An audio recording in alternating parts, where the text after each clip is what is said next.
Welcome to Tigers in 20, a GoTigers247 audio podcast, your one-stop shop for all things University of Memphis Tigers athletics. Here are your hosts, founder of GoTigers247 Brooks Hansen, and lead writer for GoTigers247 Christian Fowler.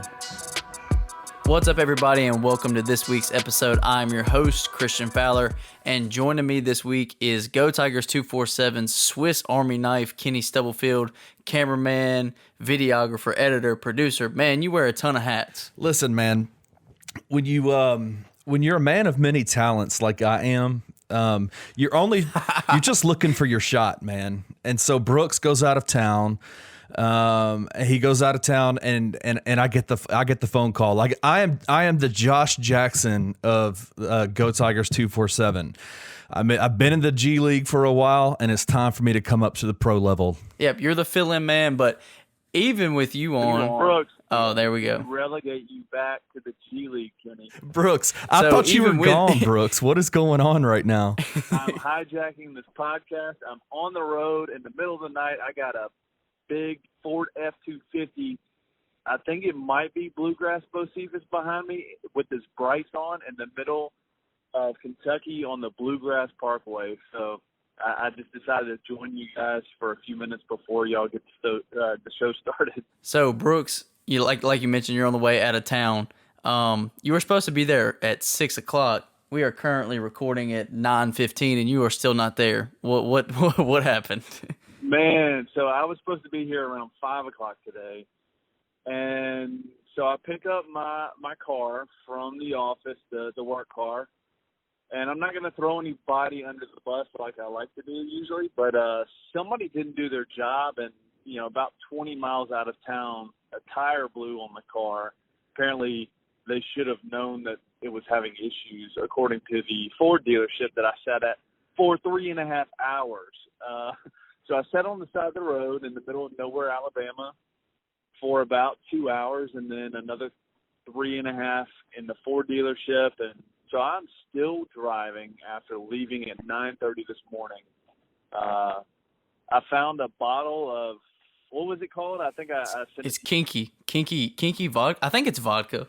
Vodka, some kind of spirit. So who knows what was going on in those woods off the side of the interstate in Alabama. So that's been my day. I'm still driving in the rain. I should have known going to Lexington, Kentucky, that something bad was going to happen to me. Knowing you, I'm going to say you're not having too much fun right now. I'm having a blast. I'm ready to get off the road. It's raining now. I'm grumpier than normal. So I'm going to let you guys have it. Y'all be positive. Y'all have a great show. Carry the torch on without me. I'll be back next week. All right, Brooks, be safe, man. All right, see y'all. All right, Kenny, so now that we let Brooks vent and get that out of the way, let's jump into Memphis, UConn. Memphis got their second consecutive victory on Saturday. It was a tough game, but a game that they definitely needed. And for those that don't know, Kenny's on the sidelines for every game, taking pictures, taking video occasionally. So, Kenny, I know it's difficult for you to see everything from the game because you're so laser focused on getting good shots and stuff like that. But what did you see on Saturday? What was the game flow to you? What stuck out to you in Memphis' win over UConn?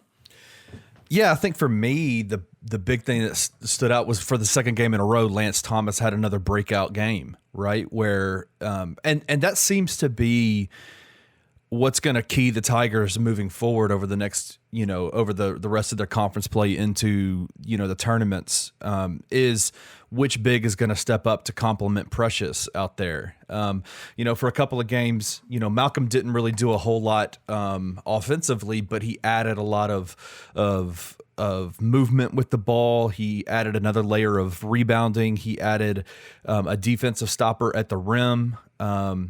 And you didn't really see much from Lance and Isaiah Maurice, but obviously these last two games, Lance has really stepped up. He had 14 points, shot 2 for 4, 2 out of 4 on 3-pointers, shot 5 for 11. Didn't rebound the ball a whole lot, but was a presence at the rim. I think he had 5 blocks in the game, and I think it's going to almost be moving forward, kind of a big man by committee to complement Precious. Who's going to be the guy to step up in this game, in this specific game that's being played? And against UConn, it was definitely Lance. He had a really nice game. Yeah, I mean, like you said, you have to have someone step up next to Precious Achiuwa in the front court. And Lance Thomas has done it for 2 games. And I mean, the hope for this coaching staff now is that he can continue to do that. It's had the career high 20 points against UCF, came back with 14 against UConn. And like Penny said after the press conference, it's confidence. All it is confidence. I mean, when you look at the way that he played in the Bahamas, he was incredible in the Bahamas. When you look at the couple of open practices that you and I got to go to, when we walked away going, damn, Lance is going to get some minutes. Like, Lance is going to get valuable minutes this season. And that's when James Wiseman was on the team. So this is the player that Lance Thomas has been all season. It's just that now he has confidence in his shot. Obviously, he has confidence as a shot blocker and a rim protector. That's something that he's naturally a rim protector. And I think now that he is seeing dividends pay off on the offensive end of the floor, they're carrying over to the defensive end of the floor. For him to be able to get 5 blocks in a game on a Memphis team that's top 3 or 4 in the country in block percentage and block shots per game, it's a big lift. So, like you said, I mean, moving forward, getting someone in the front court, getting a big in the front court to step up next to Precious is huge for this team. And, I mean, you kind of pointed to it could be any different player on a specific game. But with the way that Lance Thomas has played, the hope is definitely that he can continue playing like this. Because Memphis still has a ton of talent. And when you look at what Precious is able to do, if you have another big next to him that can complement him and block shots and knock down buckets and space the floor, I mean, that's exactly what you need. But now I want to move on to something that we haven't discussed yet, and that is the DJ Jeffries injury. Obviously a huge loss. PCL injury, out 4 to 6 weeks is the timetable right now. And it's crazy that this team keeps coming to incredible adversity, whether it's James Wiseman leaving, or first the suspension and then him leaving, or whether it's Lester Quinones missing a couple of weeks with his hand, or DJ Jeffries going out with the flu and Damian Ball getting the flu, and now DJ Jeffries with the PCL. It's just incredible how snake bitten this team feels at this point, but they keep battling, they keep winning games.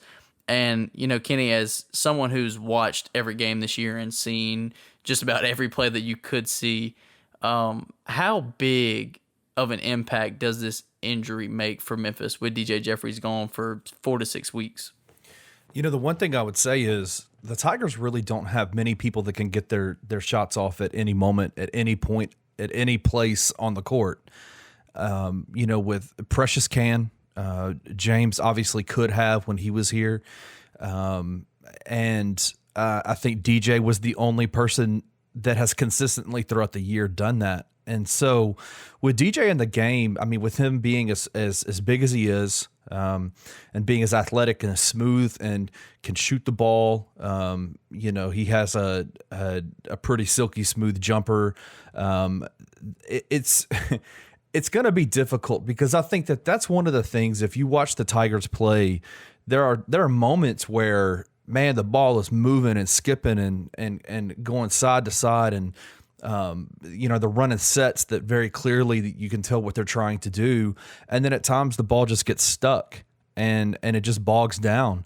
And not having somebody like DJ, who is a guy who can get a shot at any time, at any place, not having him on the court is going to be tough for the Tigers. They're going to have to figure this out. And, it is like you said, man, it's unbelievable.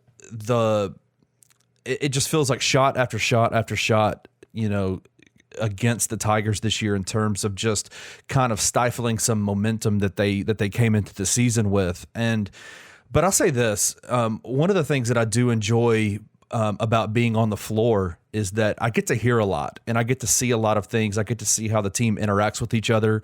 I get to see how the coaches interact with each other. I get to see how the coaches interact with the players. And this team, with as young as they are, with as little experience as they do have on not only just in players, but also as, their coaching staff, apart from Tony Matlock, there's only, the rest of the staff has only been coaching college basketball for less than 2 years, and they have every right. I think this staff and this team has every right to just kind of cash it in and just say, you know what, man, this is the season this is a snake bit season, and just kind of give up on each other. And they don't do that. Christian, it's pretty interesting, man, the conversations that you hear on the floor.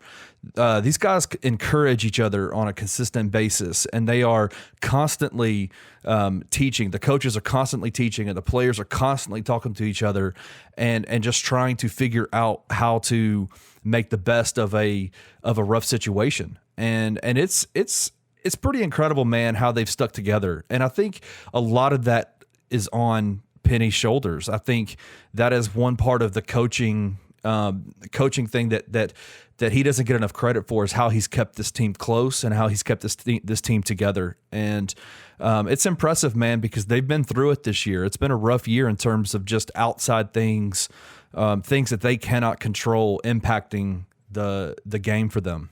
Yeah, I mean, it certainly can't be an easy thing for any collegiate coach, much less one with as little experience as Penny Hardaway and the staff has overall. And you combat that with how many freshmen they have, how many guys they have playing significant minutes that have never played college basketball before until this season. It is pretty incredible, and I think there's plenty of teams in the country that would have folded at this point. But going back to the DJ injury a little bit, I do want to take a look at some players that personally I will be looking for to kind of make up that slack, because DJ Jeffries was the second leading scorer. As you mentioned, he's one of those guys that can really go get a bucket at any time, which every team needs, especially a young team that's really struggled on offense all season. And I think the one guy that I'm looking at to really, really make a big difference on this offense is Boogie Ellis.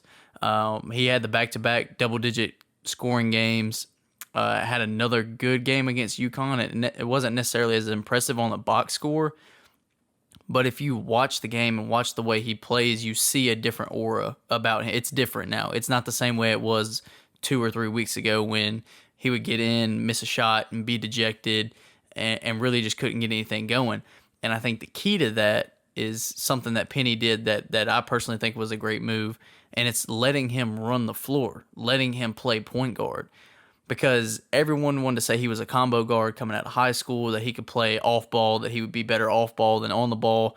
And I personally never saw that from Boogie. Not that he can't play two guard, but he is so much better with the ball in his hands when he's able to see the floor, call the shots, and find open spots. And it's something that I saw when you and I were in Las Vegas last year for the Jordan Brand game. And we got to watch Boogie there. At the time, he wasn't a Memphis commit. He was signed to Duke, but we still paid close attention to him because we knew him. Obviously, I had done multiple interviews with him before he committed to Duke. So he's somebody that I knew of, obviously, and was paying attention to. And I think it was because there was only one practice before the game, and me and you were watching it, and we kept, you're on one side of the floor, I'm on the other, you're videoing, I'm tweeting, doing whatever. And then we kind of meet up and we're like, dude, are you seeing what Boogie's doing? And he was running the point the whole time. He was making great passes. He was he was doing everything that you would expect like an elite level point guard to do in that game against some of the best players in high school in the country at that time. So I saw it a long time ago. I'm sure this coaching staff has seen it throughout practice, and Penny finally made the switch to let him run more of the point. And I think you see his confidence boost because of it, his shots falling because of it. The offense the offense still hasn't been great, but you can tell when he's in that there's a different type of flow to the offense, and that's what they need. They need things to be shook up a little bit. Not that I think Alex Lomax is a great point guard, and I think it's great to have two point guards with kind of different styles, because Alex is someone who's more can slow it down at times. Obviously, the quote-unquote veteran presence of this team, even though he's only a sophomore. But it's a little bit different with Boogie. It's more up pace with Boogie. It's a little more flashy. I think he's obviously a better shooter. Alex is better at getting to the lane. So I think with the differences that you have in point guard now, it's not just Alex bringing it up or Tyler bringing it up. You have a guy like Boogie who I think is the best fit at a natural point guard running the offense at times. So with DJ missing 4 to 6 weeks, which could potentially be the rest of the regular season when you look at the time frame, I think Boogie Ellis is the most important player to step up, especially for the offensive end of the floor. So what do you think that's going to do with Damian Ball? Damian started off the year as the starting point guard for the team and obviously struggled at the beginning of the year, and Alex came in and took his place. And if Boogie's going to start handling the ball, which I think you're exactly right. I think it is a important step for him. Ball players have to have the ball in their hands. With Boogie, it felt like it was either Alex or Damian had the ball in their hands and he was in the corner somewhere waiting for the ball to come to him. And that's just not Boogie Ellis's game. He wants the ball in his hands. He wants to make decisions. He wants to be an active participant in what's going on in the offense instead of just receiving what's happening on the offense. But what is that going to do with Damian, you think? Well, I think what we've seen with Damian is a player that is very talented and can play on both ends of the floor. I mean, he's a great defensive guard. There's not many guards in the conference that are as good defensively when he's on. And on the offensive end, I think we've seen him shoot threes a little bit better than we thought we would. I mean, he hasn't taken a ton, but he was definitely knocking them down at the beginning of the season. He can get to the bucket. He's a very, very intelligent basketball player. He sees the floor very well. But I think you saw it in the UConn game. He starts making too many mistakes when the game speeds up. And he didn't play much in the second half of that game because he did make so many turnovers in the first half. So I think maybe with Damian, it may be a situation where he plays less, but they're more valuable minutes. Maybe if he gets a little bit less minutes, he comes in and makes better decisions. Because I don't think it's a lack of talent or a lack of basketball IQ. I think it's just a freshman college basketball player. I mean, the game is so much faster at the collegiate level than it is at high school. And you see him sometimes forcing things, sometimes trying to skip a necessary pass to make a play, trying to make a flashy play, trying to do too much. And it's common with freshmen, especially with a guy that's going to handle the ball that much. So I'm not saying it's a bad thing to lessen Damian's minutes or anything like that. I think it actually helps him. But if Boogie is going to continue playing as well as he has and handling the ball as much as he does, then it probably means less minutes for Damian Ball until he can really come into his own and realize that he doesn't have to force things or try to make an incredible pass every time he touches the ball, because he is definitely talented enough to play a traditional point guard role. It's just a matter of the game has to slow down. He has to adapt to the game and kind of get some of that seasoning, some of that veteran seasoning where he realizes, okay, I can make a simple pass that's going to lead to an assist or lead to a bucket. It doesn't have to be some incredible thing every time I pass the ball. So, when I look at it, that's really what I see. And I think that could be something for Damian where, 5 or 6 games, he has less minutes, but more valuable minutes. And then towards the end of the season, he kind of ramps it up a little bit. And that's just what, from what I've seen of the way that Damian's played, I think sometimes getting a little reckless, especially in transition and fast break, maybe just pull off the gas a little bit, let him find a different role for a minute, and then see how that translates towards the end of the season. All right, Kenny, so now that we look back at the UConn game and looked at the impact of the DJ Jeffries injury and kind of what we see happening with the rotation and some of the guys that are starting to stand out, let's move on to these next 2 games, because they are big ones for Memphis. Memphis will play at home on Wednesday against Temple, who's definitely not as good this season. They lost a lot of talent on that team from last year. And then they get South Florida at home on Saturday, which is a team they've already beaten this year. So when you look at the record, 16-5, 5-3 in the conference, I believe they're tied for 4th with Wichita State right now, with Tulsa surprisingly leading the conference. How important do these next 2 conference home games become for Memphis? Well, I know that you and Brooks you talked about it last week a little bit, but I'm telling you, man, these next 2 games, you cannot lose these next 2 games. Coach Penny said it the other day after the I think it was which loss was it? The SMU loss, that you just cannot lose games at home, right, in the conference. You just can't. And you're 1,000% right, man. Temple and South Florida. Temple's not very good this year. South Florida, we've already beat them at their home. It was a rough game, but we took care of business over there.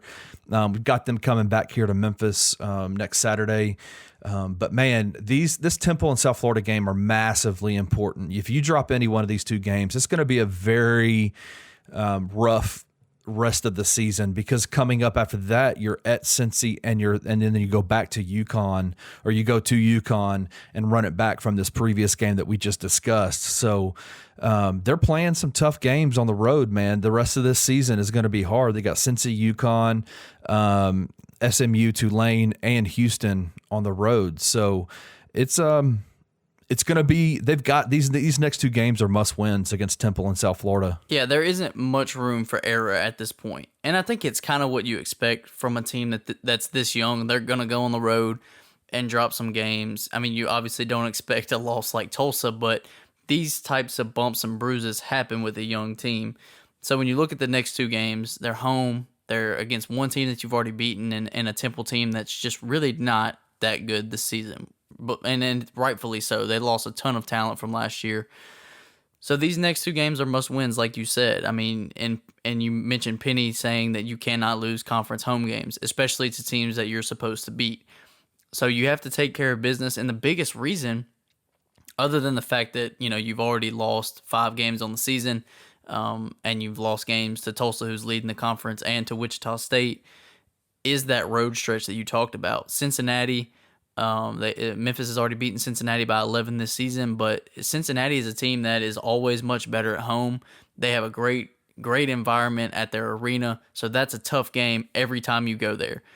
And then with UConn, that's a team that you just beat by 7, but it really was closer than that. The box score doesn't tell the whole story with that game. It was really close until the last minute and a half or so when UConn started fouling. So those are two very tough games. I mean, you could lose both of those games. You could win both of those games. But these next two games are all that matter at this point. And I talked about this last week on the episode. It's line them up and knock them down at this point. You have to take each game by game. There's no overlooking anymore. There's no we're better than them because where we were ranked in the preseason. Because right now you're tied for 4th in the conference. And a conference that you were projected to win, or they were tied for 1st with Houston in the preseason voting. And I know there's a ton of factors that go into that. I'm not saying that Memphis should be the top team in the conference right now because we know what they've went through. But as of right now, if you want to get back to that mountaintop, if you want to get back to the top of the conference and make the NCAA tournament, it's one game at a time, regardless of who's in front of you. Whether it's Temple or Wichita State or Houston, it doesn't matter. You just kind of have to line them up and knock them down at this point. Yeah, I mean, Temple is an interesting game. I had to do a little bit of research when I knew that I was going to be on this episode because I don't know a whole lot about Temple, and they're obviously they are not a very good team. They went on a pretty unbelievable losing streak for a while, and I think they've won maybe 2 out of their last 3 games, but. They have a kid that I was watching some highlights of. Kid's name is Quentin. Is it Quentin Rose? Quentin Rose, yeah. Yeah, he's their leading scorer, averages 15 points a game, and he's a guard. So their top 3 scorers are all guards. So I think this is going to be a pretty heavily dominated game at the guard position by Temple. So Damien's probably going to get a little more extra time. Alex is going to have to guard. Boogie's going to have to guard. Lester's going to have to guard on the perimeter. These guys are perimeter players. But Quentin Rose is 6'8" and is a guard, man. And he's a terrible 3-point shooter. But I was watching some video of him, and he is slick with the ball. He is by far their best player. And so it's going to be interesting to me to see how this Temple game goes with just can the Tiger guard stay out of foul trouble trying to guard him, trying to guard their three-headed guards, or the 3-headed monster guards that they have that are their top scorers. So we'll see, man. It's going to be an interesting game because you've seen them play some other teams where their guards are 6'1", 5'10", 5'11", 6 foot. But Quentin Rose is 6'8", and he is their ball handler, and he's nice with the ball, man. He's pretty good. All right, Christian, let's take a minute and get away from basketball for a second and talk about football. this Wednesday is National Signing Day for Tiger football recruiting. So tell Tiger fans what they can expect on Wednesday, National Signing Day happening. So I think, I've spoken about this a lot with the class size is going to be smaller this year. Memphis is pretty full on scholarships, so they signed 14 in the early signing period. They got 2 commitments on Sunday from a running back linebacker, Davian Mayo, who's from Arkansas, and then Maurice White, who's a JUCO defensive lineman from East Mississippi. And these are 2 positions that I've spoken a lot about that I think they needed to address. I know a lot of people on the boards have talked about that they needed to address linebacker and defensive line. And even though these aren't huge, splashy signings or commitments, it's depth that they needed. Like I said, Davian Mayo plays running back and linebacker, good size at 6'1", 215. And then Maurice White's a JUCO guy, 6'5", 290, so another big body, which is something that that I really expect Ryan Silverfield and this staff to prioritize, is getting bigger bodies on the defensive line. But I will tease one more thing. I can't give it all away, but I'll give a little bit away. So you got the 2 guys that they are planning on signing on Wednesday with Mayo and White, and there's one more guy. Can't say his name. I'm gonna keep it at that. Ryan Silverfield tweeted about it. I dropped some hints about it on the board, but there will be, as of right now, there will be one more signing. So they're planning on signing 3 guys on Wednesday to have a 17-man class.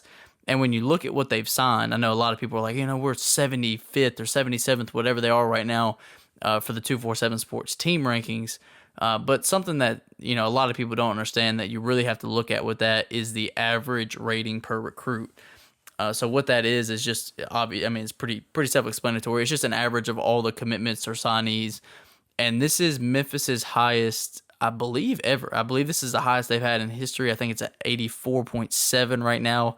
I mean, everyone knows how much talent was in last year's class, and it was at 83.6 or 83.8. So the average recruiting ranking is very high. This is a huge class for Memphis. They totally went after the offensive side of the ball in this class, which is what they needed to do.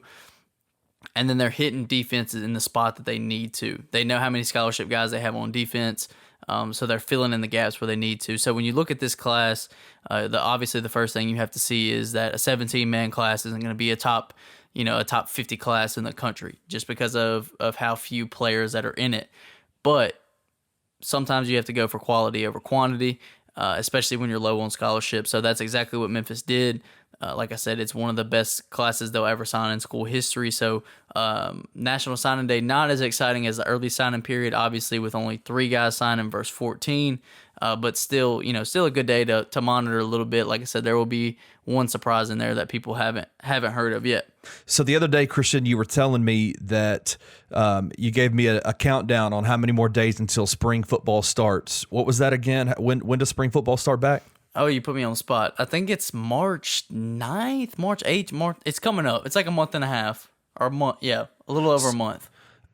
So we got about a month and a week until spring football starts up. We have been doing a ton of content about football. I know everybody's still excited and excited about this next season. Check out the podcast interview that the Off the Boards episode that Christian did with Brady White. But you did an article today on the website, basically breaking down way too early depth chart for University of Memphis football team. So, any surprises on that depth chart? Really the only one that I would say, maybe a couple to some people, at the wide receiver spot, obviously Memphis runs 3 receiver sets, so you have 2 outside receivers and a slot guy.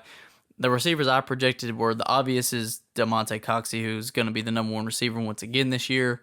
In the slot, I think it's really a 2-man race right now between Pop Williams, who will be coming back from the ACL injury, and Calvin Austin, who we really saw burst onto the scene last year. And I had Calvin Austin slotted as a starter just because I believe he brings much more with his speed. I know they love throwing screens to Pop, but as far as a deep threat or routes over the middle, he doesn't give you as much as Calvin Austin. And then on the other outside receiver, I took a bit of a projection and went with Kendarius Taylor, who is coming from JUCO, one of the highest rated JUCO players in the country, coming off a nasty injury. But kind of in the article, what I said is if he can recover properly in time to get the system, get adjusted, and gain chemistry with Brady White. I think he'll start at the outside. And then the only other thing that I think maybe could be a surprise is the offensive line. You have Manny Arona-Lopez returning, Dylan Parham returning, Obina returning. And what I see happening is kind of what happened in the Cotton Bowl with Scotty Dill being gone for the Cotton Bowl. They moved Brian Thomas to left tackle and moved Obina Eze over to right tackle. I think we could see that next season if they want to have Obina as the power tackle and not as the blindside tackle. It all just depends on where they feel best fit there. And then with Dustin Woodard leaving, I have Isaac Ellis starting at center, which really isn't a stretch because he played so much last season. And that's kind of interchangeable as well. Manny Arona-Lopez may be the one to move over to center, and Isaac Ellis might slide to right guard. So there's a little bit to play with on the offensive line. You know, some guys could be flipping, like I mentioned with Manny and Isaac Ellis, but not too many surprises. I mean, this offense really does bring back a ton of playmakers. All right, man. Well, that's exciting. I think everybody's excited about spring football starting back up. Yeah, I mean, obviously, when you have that good of a season, people are going to be excited. But Kenny went through basketball, went through football, talked about National Signing Day. Once again, appreciate you for joining me. Thanks for Brooks for coming in for a second on his drive to Kentucky and venting about his wreck. But Kenny, you got anything else? Man, I'm good, brother. All right, that's a wrap. Thank you for listening to Tigers in 20. If you enjoyed this episode, we would love for you to leave a comment and a rating wherever you download your podcasts. If you are interested in daily content all about the University of Memphis athletic program, please hop over to www.GoTigers247.com. Articles are uploaded daily, and you can join the GoTigers247 family by signing up for the VIP membership for even more behind-the-scenes information.